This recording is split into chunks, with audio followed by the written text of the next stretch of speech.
Prime Minister. Mr Speaker, we will continue to transform the UK economy through the budget in March and the comprehensive spending review later this year. And the timing of that integrated review will be announced shortly.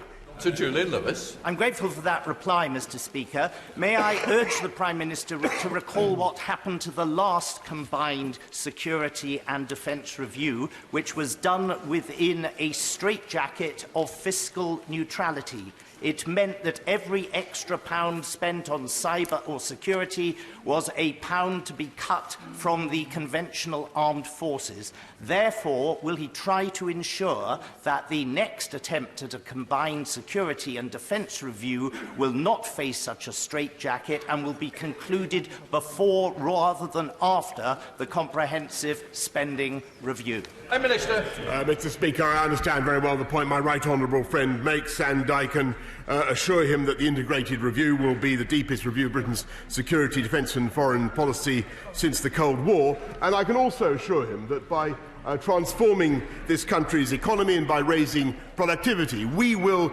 ensure that both defence and security are amply provided for. Leader of the Opposition, Jeremy Corbyn. Thank you, Mr Speaker.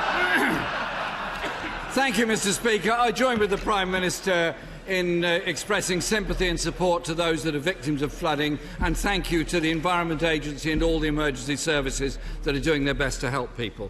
Mr Speaker, our thoughts are also with those who suffer from the coronavirus and also with the Chinese community in this country, who are, I'm sorry to say, facing increasingly alarming levels of racism within our country. And as this virus spreads, I also want to thank public health workers who are helping those affected and raising awareness about the danger of this virus. Mr Speaker, does the Prime Minister think that someone who came to this country at the age of 5 and was the victim of county lines grooming and compelled to carry drugs, released 5 years ago and never reoffended, deserves to be deported? Prime Minister.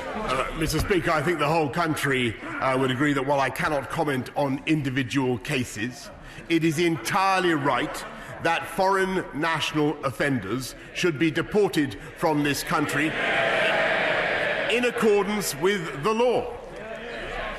Jeremy Corbyn. The government has learned absolutely nothing from the Windrush scandal. This cruel and callous government is trying to mislead the British people into thinking it's solely deporting foreign nationals who are guilty of murder, rape and other very serious offences. This is clearly not the case. Take the example of a young black boy who came to the UK aged 5 and is now being deported after serving time for a drugs offence. If there was a case of a young white boy with blonde hair who later dabbled in Class A drugs and conspired with a friend to beat up a journalist, would he deport that boy, or is it, Mr Speaker, is it one rule for young black boys from the Caribbean and another for white boys from the United States? Prime Minister. Mr Speaker, I think quite frankly that the right honourable gentleman demeans himself and, by the way, besmirches the reputation of the Windrush generation, who came to this country to work in our public services, to teach our children in this country, to make lives better for the people of this country. He has no right to conflate them with those foreign national offenders that we are deporting today. Jeremy Corbyn. The Windrush generation have been disgracefully treated by a government that deliberately created a hostile environment. And whilst the government was fighting to deport people who legally came to this country as children, the Foreign Secretary refused to tell the family of Harry Dunn the reason why the US is blocking the extradition of a woman who is alleged to have killed him. I now ask the Prime Minister straight this question. Is Anna Sokoulis being shielded from justice because she's a former CIA officer? Prime Minister. Mr Speaker, I think the whole House will know that not only the Foreign Secretary but I, and at every level of government, we have tirelessly sought the extradition of Anne Secoulas for justice in this country, and we will continue to do so. It is widely reported that Anna Secoulas is in fact a CIA operative. Now we know that the Foreign Secretary misled the Dunn family, who are being denied justice by the US government. Will the Prime Minister commit to his removal from office tomorrow in his reshuffle? Prime Minister.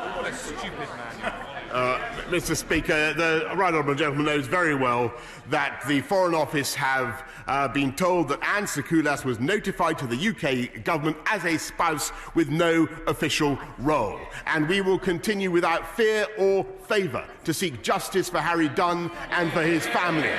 And we will continue to seek the extradition of Anne Secoulas from the United States. Jeremy Corbyn.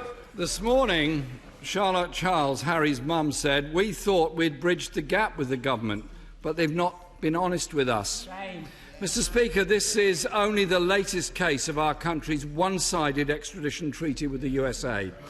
This lopsided treaty means the US can request extradition in circumstances that Britain cannot.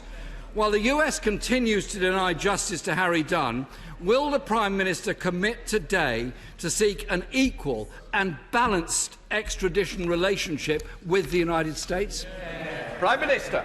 Mr. Speaker, to be frank, I think the Honourable Gentleman has a point in his characterisation of our extradition arrangements with the United States, and I do think that there are elements of that relationship that are unbalanced, and I certainly think that it is worth looking at. But that is totally different from the case of Harry Dunn and Anne Secoulas, and we continue to seek the extradition of Anne Secoulas to face justice in this country. Jeremy Corbyn. Mr. Speaker, it's everything to do with the relationship with the USA that Anna Secoulas has not been extradited back to Britain, because the US refuses to do it because of this lopsided treaty. I'm glad the Prime Minister at least acknowledges that. This deep disparity with the US is about to be laid bare when the courts decide whether the WikiLeaks publisher Julian Assange will be extradited to the US on charges of espionage for exposing war crimes, the murder of civilians and large-scale corruption. Will the Prime Minister agree with the parliamentary report that's going to the Council of Europe that this extradition should be opposed and the rights of journalists and whistleblowers upheld for the good of all of us?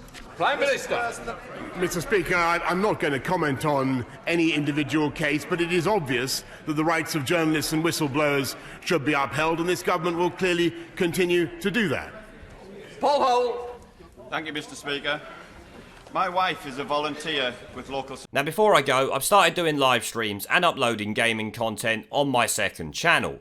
If you would like to come and join me for a live stream to chat in real time, have an interesting gaming related content on YouTube, or just want to follow me over there because you are a legend, the link will be down in the video description below and as a pinned comment. I hope to see you all there. Now, as always, before I go, I want to thank our PayPal, Patreon, Subscribestar and YouTube members for supporting the channel, along with everyone who watches my videos. Remember to let me know what you guys think down in the comment section below. Leave a like, subscribe with the notification bell and share this video as it helps the channel a lot. And I will see you all in the next one.